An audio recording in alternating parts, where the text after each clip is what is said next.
foi nos proposto para este dia um tema de culto dos talentos.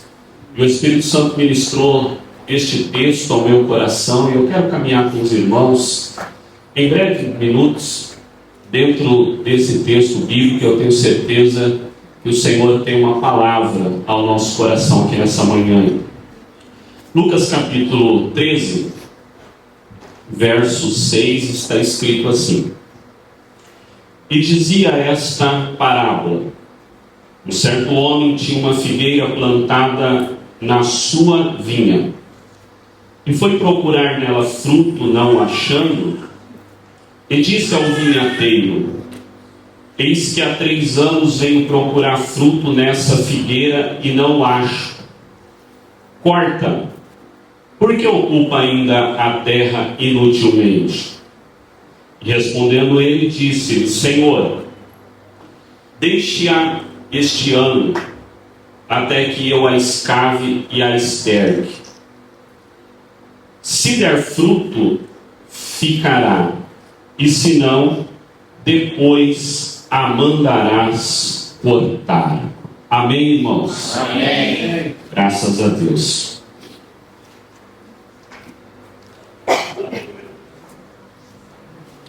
Este texto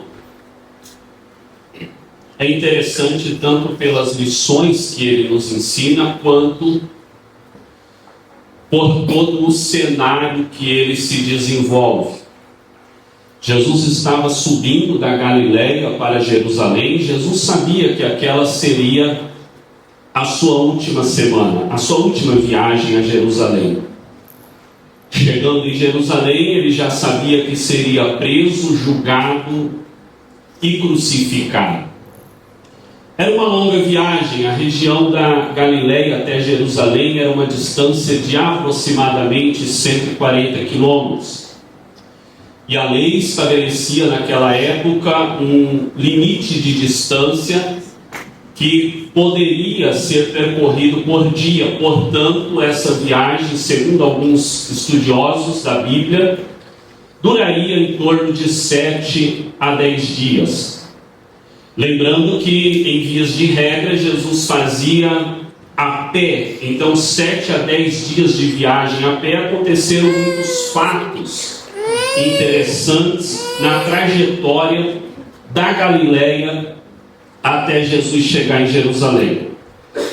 Entre estes acontecimentos, por exemplo, é nessa viagem que Jesus vai a Jericó, encontra um cego, cura. É também nesta viagem que Jesus vai à casa de Zaqueu, passa ali a noite, salva a sua família, e no dia seguinte ele segue viagem para Jerusalém. É também dentro desta viagem que ele encontra o jovem rico e ensina a ele os princípios da salvação e da vida eterna. E a conversa de Jesus com esse jovem, Mateus capítulo 19, serve de pano de fundo para uma de suas parábolas mais extraordinárias, a parábola da vinha, que está em Mateus capítulo 20.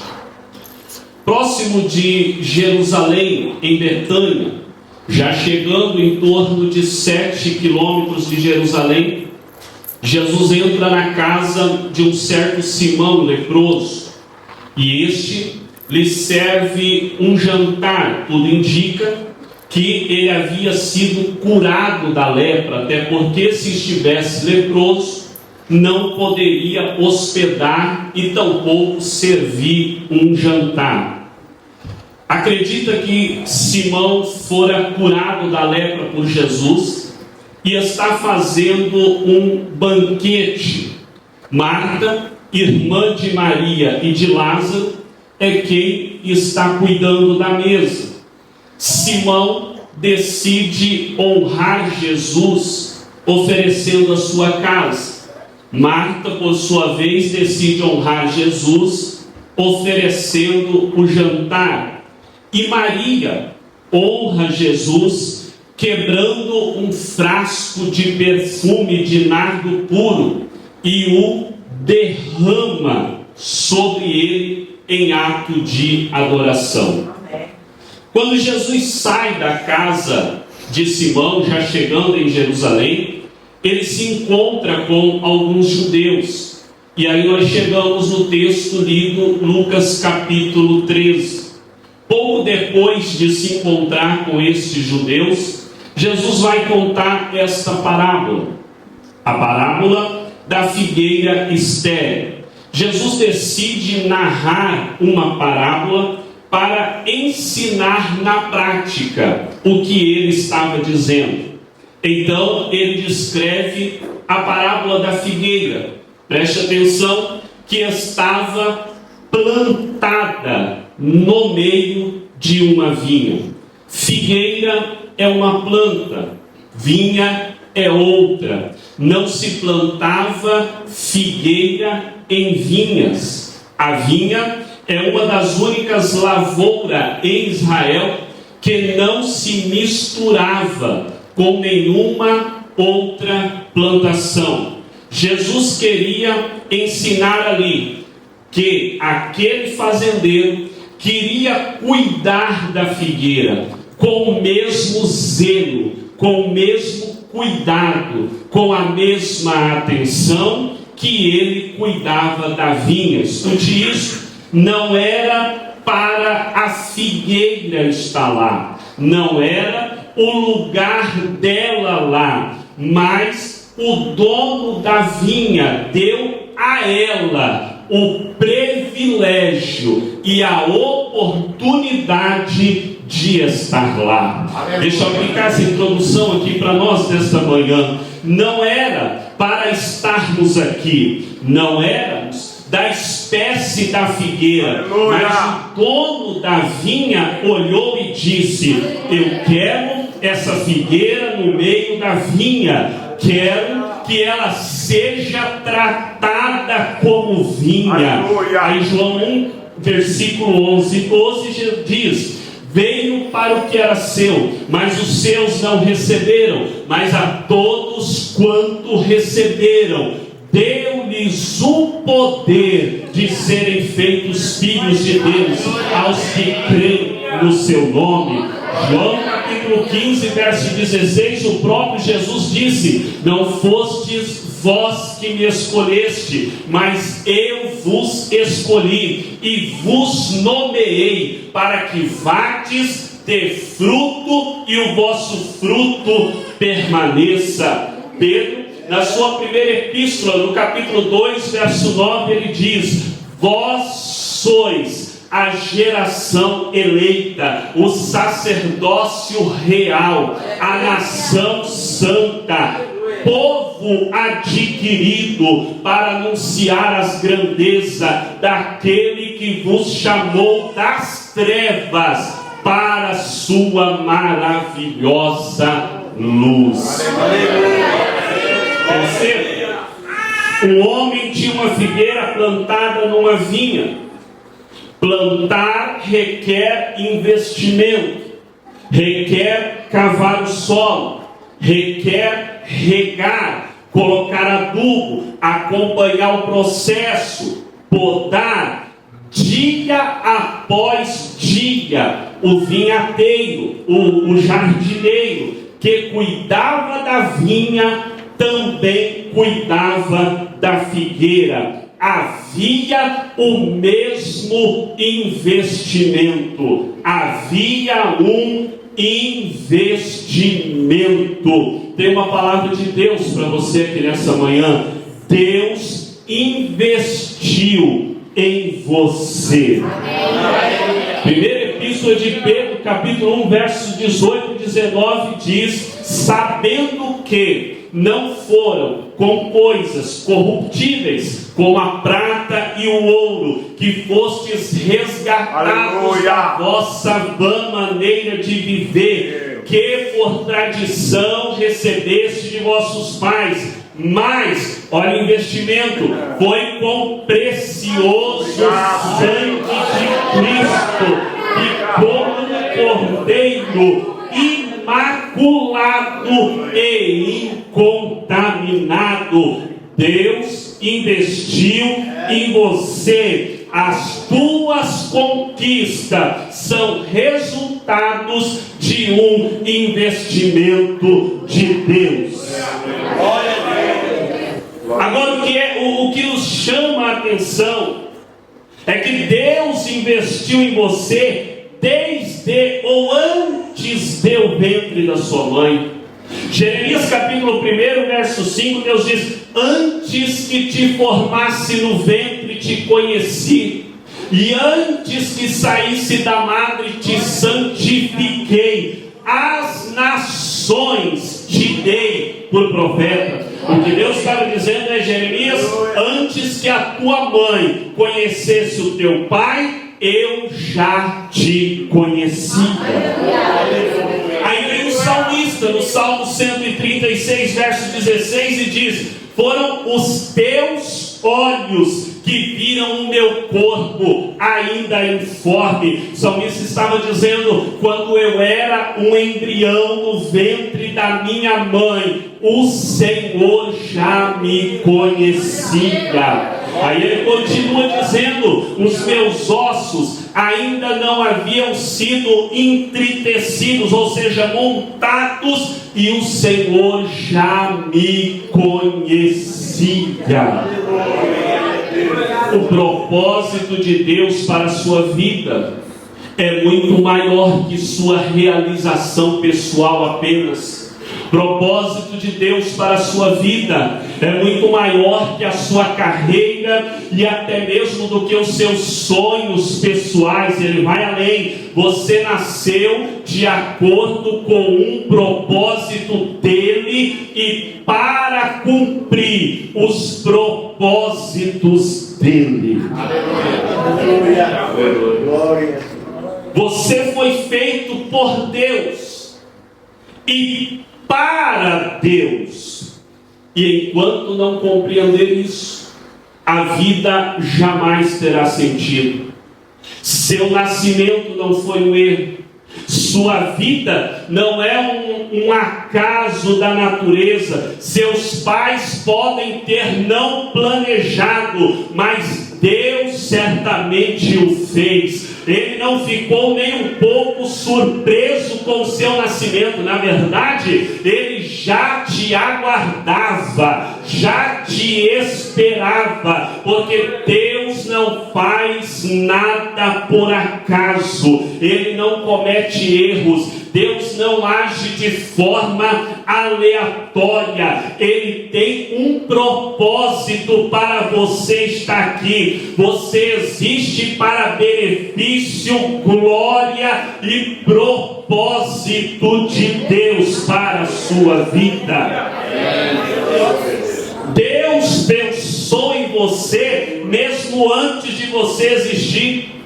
Neste exato momento que você está respirando aqui, não é por acaso, não é sorte, não é destino ou coincidência. Você está vivo porque Deus já tinha um propósito para a sua vida mesmo antes de você nascer. Você foi criado, salvo, chamado para servir a Deus. Quando João Batista estava batizando o Jordão, ele batizava e dizia: vem vindo após mim, que é primeiro do que eu. Aqui já é um mistério, ele vem depois, mas é primeiro. E João dizia: eu vos batizo com água, mas quem vem após mim vos batizará com Espírito Santo e com fogo, e eu não sou digno de desatar a sandália dos seus pés. Aí Jesus chega, se apresenta e diz: eu vim para ser batizado, João. E é como se João dissesse: eu acabei de dizer que não sou digno nem de desatar as alparcas dos seus pés. Aí Jesus olha para ele e diz: mas você foi escolhido. Aleluia. Irmão, tem gente melhor, mas você foi escolhido. Mas eu sou pequeno, mas foi escolhido. Mas eu sou incapaz, mas foi escolhido. Tem gente que canta mais, mas você foi escolhido. Tem gente que prega mais, mas você foi escolhido. Tem gente que toca mais, mas você foi escolhido. Tem gente que pode mais, mas você foi escolhido. Talvez Deus trouxe alguém aqui nessa manhã só para falar isso. É você que eu escolhi. Aleluia. Aleluia. Glória a Deus. E por que Deus investiu em nós? Simples. Para darmos frutos, para usarmos os talentos que Ele nos deu. Perceba que o dono da vinha está procurando fruto, ou você pensa que Deus não está nem aí para isso? O dono da vinha está avaliando, está buscando, está procurando. Aí o verso 7 que nós lemos, ele diz: corta, porque ocupa a terra ainda inutilmente. A Bíblia está dizendo que quem vive sem produzir, logo se torna inútil. Decida produzir, decida nesta manhã ser útil para o reino de Deus. Agora, por que o dono da vinha vai procurar fruto na figueira? É simples, porque o propósito dela ali era gerar frutos. Esse era o propósito principal. E a pergunta nesta manhã para nós é: qual é o seu propósito no reino de Deus? Porque a figueira pode ser alta, a figueira pode ser bonita, mas se não tiver fruto, não está cumprindo o seu propósito. Se você estiver fora do seu propósito, a Bíblia está dizendo, você se torna improdutivo. Qual é o seu propósito no corpo de Cristo? O que Ele quer que você faça? O que Ele te entregou para que através disso você granjeie? Tira um peixe da água em 30 segundos, ele vai estar agonizando, porque está fora do propósito para o qual ele foi vocacionado para viver. Quando você está fora do propósito, o resultado final. Você tem razões para avançar, você tem razões para continuar. Há uma meta, há um alvo, há um objetivo, há um propósito. Quem tem propósito encontra motivos para avançar. Paulo, quando escreve a sua primeira carta aos Coríntios, capítulo 12, versos 18 e 20, ele diz: mas agora, Deus colocou os membros no corpo, cada um como Ele quis. Perceba, não é como o pastor quis, não é como o ministério quis, não é como o irmão quis, é como Ele quis. A vontade e o controle é de Deus. Lembra da parábola dos 10 talentos, Mateus 25, verso 14 a 30? A um deu 5 talentos, a outro deu 2 e a outro deu 1. Aí o texto continua dizendo: a cada um Ele deu segundo a sua capacidade. O que Deus nos dá é segundo a nossa capacidade. O texto aqui deixa claro que Jesus não exige de nós mais do que aquilo que Ele nos deu. Ele não vai colocar em você uma sobrecarga para esmagar você. Ele quer que você faça exatamente com aquilo que Ele confiou nas tuas mãos. Deus conhece você, Deus sabe a sua estrutura, Ele conhece a sua capacidade, e Ele colocou nas suas mãos cada cada um que está aqui nesta manhã exatamente aquilo que você é capaz de fazer. Cada um recebeu a plenitude da sua capacidade. Agora veja: o que recebeu 5 negociou e granjeou mais 5. O que recebeu 2 granjeou mais 2. Mas o que recebeu 1 foi lá e escondeu na terra. E os que granjearam ouviram do seu senhor: servo bom e fiel, foste fiel no pouco, sobre o muito te colocarei, entra no gozo do teu senhor. O que o Senhor estava, em outras palavras, dizendo era: muito bem, eu confiei algo a você e você deu conta. Eu confiei a você talentos e você os desenvolveu. Eu coloquei na sua mão um trabalho para ser feito e você o fez com fidelidade, com integridade, com amor a mim. Agora, o que recebeu 1, escondeu, enterrou, recebeu, mas não cultivou, se apresentou a Deus de mãos vazias, e o Senhor disse a ele: servo mau e negligente.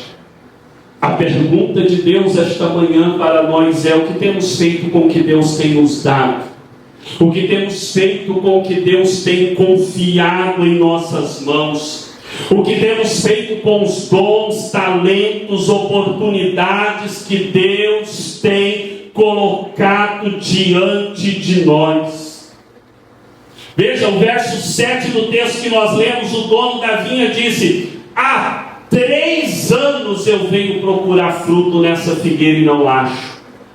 Corta ela, porque está ocupando a terra ainda inutilmente.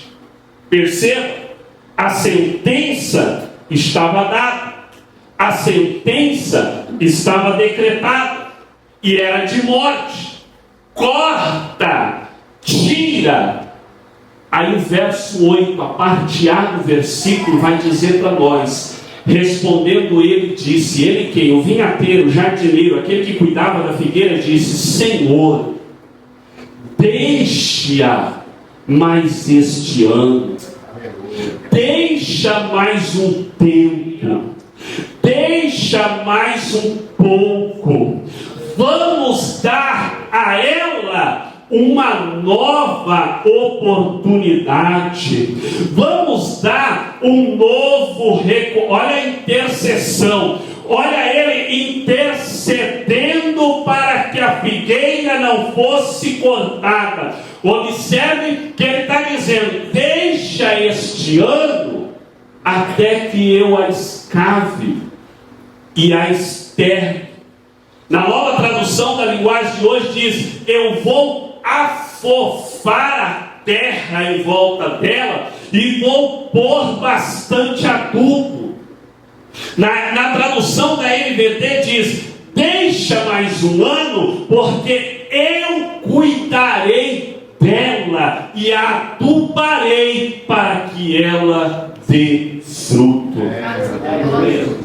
Ele está dizendo: não deu fruto até agora, não usou os talentos que eu dei até agora, mas ainda vou investir, ainda vou cuidar, ainda vou zelar. Deus está dizendo: eu vou tratar, eu vou cuidar, eu vou orientar, eu vou mostrar o caminho, eu vou direcionar, eu vou ajudar. Amém. E se ainda assim não der fruto, então corta.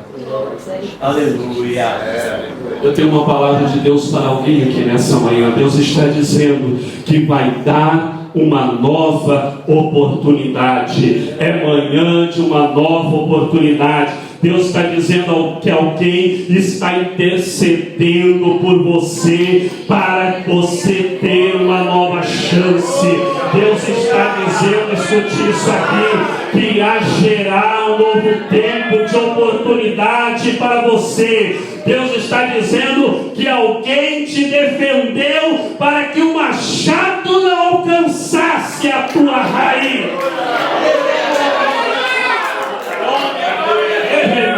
Aleluia!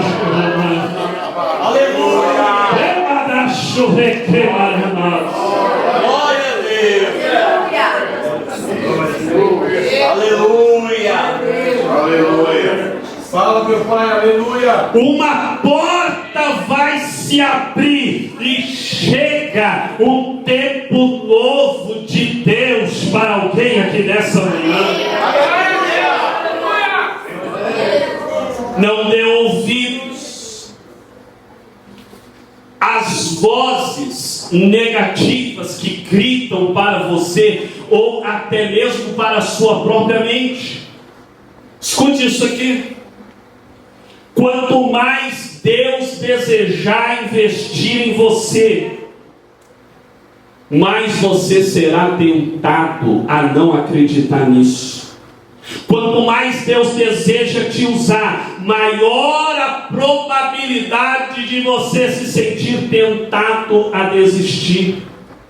Quanto mais Deus deseja te abençoar, maior será a luta que você irá travar consigo mesmo. Mas eu tenho uma palavra de Deus para você nessa manhã: não desista, prossiga para o alvo, prossiga, porque há um propósito maior, há um projeto maior. Prossiga. Deus está falando com alguém essa manhã aqui: não desista, prossiga, porque Deus tem um projeto preparado que extrema a sua. Aleluia! Glória a Deus! Prossiga! Olha que interessante. Essa é a única parábola na Bíblia que Jesus não conclui. Você não sabe o final dela, se deu fruto, se não deu. Porque ele estava dizendo assim: o resultado dessa nova chance que eu estou dando, desse recomeço, vai depender de você. É diante da tua atitude, é diante do teu posicionamento que terá um final feliz ou não. Quantas oportunidades, quantos novos recomeços Deus já te deu, e quantos mais você vai precisar que Ele te dê. Lucas capítulo 3, verso 9, Jesus diz: também já está posto o machado à raiz das árvores. Toda árvore, pois, que não produzir bom fruto, será cortada e lançada no fogo. Jesus disse em João capítulo 15, verso 1 e 2: eu sou a videira verdadeira, meu Pai é o lavrador. Toda vara em mim que não dá fruto, tira e limpa aquela que dá fruto, para que dê mais fruto ainda. Nosso maior desafio, irmãos, não é apenas receber uma palavra. Nosso maior desafio é caminhar e viver pela palavra. Porque todos nós aqui já recebemos promessas da parte de Deus. E agora o grande desafio é se movimentar, é como se mover de forma correta à vontade e ao propósito de Deus para a nossa vida. E é verdade que é mais difícil recomeçar do que começar. Depois de uma queda, depois de um fracasso, depois de uma decepção, depois de uma situação difícil, é desafiador você viver um recomeço. E nós precisamos entender que Deus nos proporciona oportunidades de recomeço. Jeremias capítulo 3, verso 22 diz que as misericórdias do Senhor são a causa de não sermos consumidos, porque as suas misericórdias não têm fim. Novas são a cada manhã. Grande é a tua fidelidade. Porque todas as manhãs misericórdias do Senhor se renovam. Porque é Deus, todas as manhãs, te dando a oportunidade de recomeçar. Nós somos uma geração que canta tanto, e não há problema nisso. Cantamos tanto, eu quero viver algo novo, e não há problema. Mas nós nunca tivemos tanto medo do novo de Deus. Nunca se acovardamos tanto com relação ao recomeço, ao novo. Todos os dias que acordamos, precisamos entender, é mais uma oportunidade que Deus está me dando para viver um recomeço. É mais um dia que Deus está investindo na tua vida.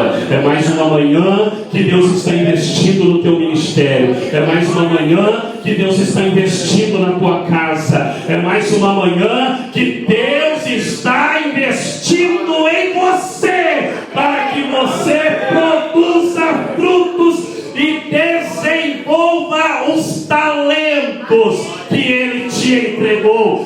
Cada manhã é Deus dizendo: mais uma oportunidade eu estou te dando, mais uma misericórdia eu estou derramando, mais uma graça está te alcançando. Eu estou encerrando o Salmo 23, verso 6. O salmista diz: certamente que a bondade e a misericórdia do Senhor me seguirão todos os dias da minha vida, e eu habitarei na casa do Senhor por longos dias. Se estivermos debaixo da vontade de Deus, não importa onde formos, não importa o que nos aconteça, a bondade e a misericórdia nos seguirão todos os dias da nossa vida. Eu quero liberar essa palavra de Deus para você aqui nessa manhã. A bondade e a misericórdia vai perseguir a sua vida, vai perseguir a sua casa, vai perseguir a sua família. A bondade e a misericórdia do Senhor.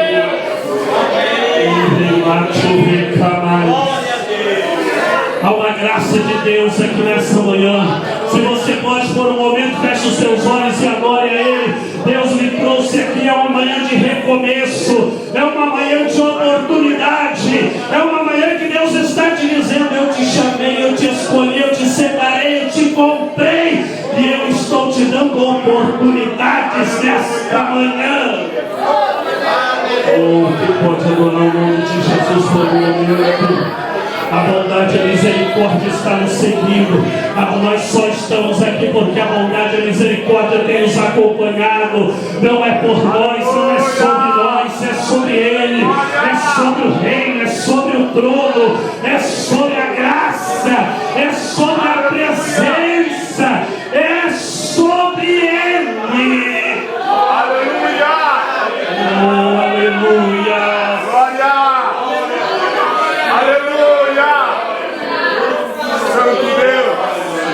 Você não será cortado, Deus conta com você. Deus não depende de você, mas Ele conta com você. Ele conta com a sua casa, Ele conta com a sua família, Ele conta com seus talentos, Ele conta com a sua vida. Glória! aleluias. Às vezes, Deus, eu termino aqui, Deus não vai nos livrar dos problemas, mas vai te capacitar para vencê-los. Às vezes Deus não vai te livrar das dores, mas vai te dar forças para suportá-las. Às vezes Deus não vai te livrar dos desafios, mas vai te dar sabedoria para vencê-los. Às vezes Deus não vai te livrar das cobras e das suas mordidas, mas vai te tornar imune ao veneno delas. O recomeço é a grande estratégia da misericórdia de Deus para a nossa vida. A palavra recomeçar quer dizer, começa a ser, produzir-se novamente. Hoje é dia de recomeço. Deus te guardou, Deus te livrou, Deus te preservou para um propósito. Deus não trabalha com roleta russa, não foi sorte nem azar, não, foi Deus, foi Deus, foi Deus, foi Deus, foi Deus.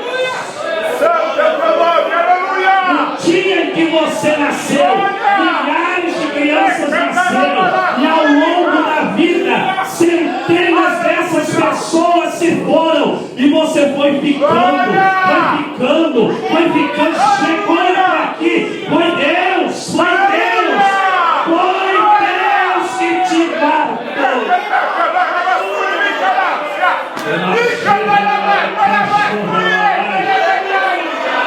A Covid não te levou, porque foi Deus. O tiro não te levou, porque foi Deus. Permissão de Deus, é permissão de Deus, foi Deus, não a nossa, Deus, foi Ele, por Ele, para Ele, são todas as coisas, glória, pois é Ele.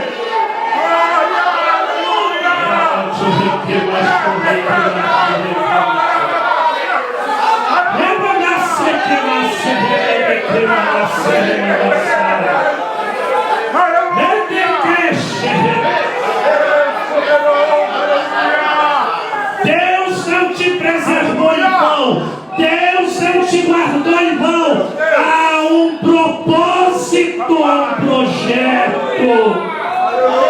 há uma obra. Glória a ti. Aleluia! Santo Deus, obrigado! O salmista no Salmo 23, 4, ele disse assim: ainda que eu andasse pelo vale da sombra da morte, não temerei mal algum, porque tu estás comigo, a tua vara e o teu cajado me consola.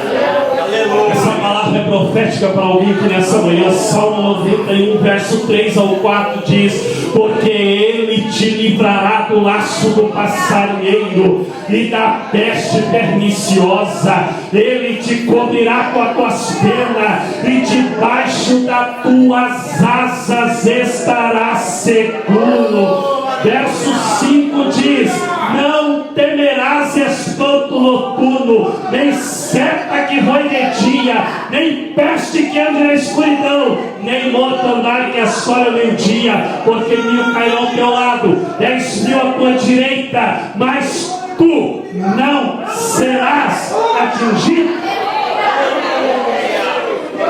O ambiente que o salmista está descrevendo é um ambiente de guerra. Tem 1000 caindo de um lado, 10.000 do outro. Mas Deus está dizendo para o salmista: no meio da guerra eu chego para te guardar. No meio da guerra eu chego para te livrar. No meio da guerra eu chego.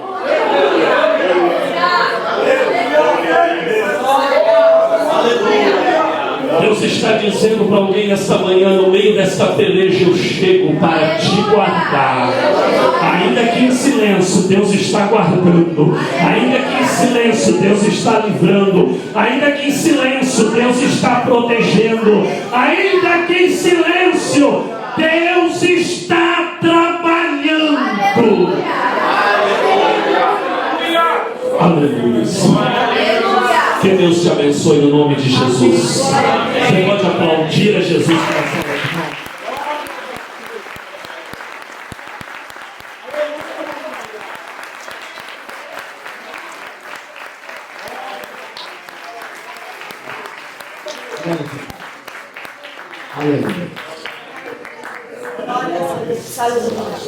Irmãos, eu estou com vontade de pedir mais os dons aí para servir melhor ao Senhor.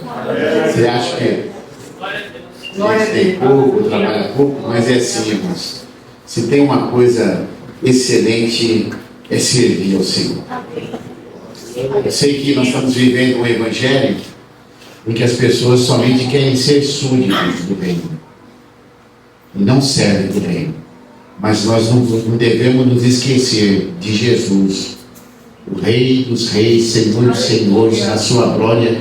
Deixa a sua glória e diz assim: o Filho do Homem não veio para ser servido, mas para servir. O evangelho em que as pessoas vão para a igreja somente para receber. Então, me dá, eu preciso disso. Mas se esquece que nós somos filhos de Deus. O reino é nosso e nós devemos lutar por esse reino, também sendo servo. Você que ainda não se encontrou por meio de um dom e quer realizar algo, para que naquele dia você não chegue de mãos vazias diante do Senhor que te deu vida. Quero pedir à igreja de colocar em pé. Você que não sabe qual que é o seu dom, mas quer descobrir o Senhor. Você que quer, que ama a Deus e quer fazer. Ah, mas pastor, eu já sou de idade. Bíblia diz que as forças se renovarão na vida dos idosos como águia. Você que é jovem, adolescente, lembra-te do teu Criador no dia da tua mocidade. Faça alguma coisa para Deus. Ah, mas eu sou mãe também faz. Mas eu sou avô faz. Sou marido, faz, sou esposa. E assim é individual, meu querido. O dia que você estiver diante de Jesus, você não vai poder falar: o meu marido, a minha filha, meu filho, meu pai me impediram. Não, é você e Deus. Eu quero chamar você aqui à frente, que foi tocado por essa palavra, pelo Espírito Santo de Deus. Quem sabe você enterrou o seu dom, mas essa noite, nessa manhã é dia de desenterrar esse dom novamente.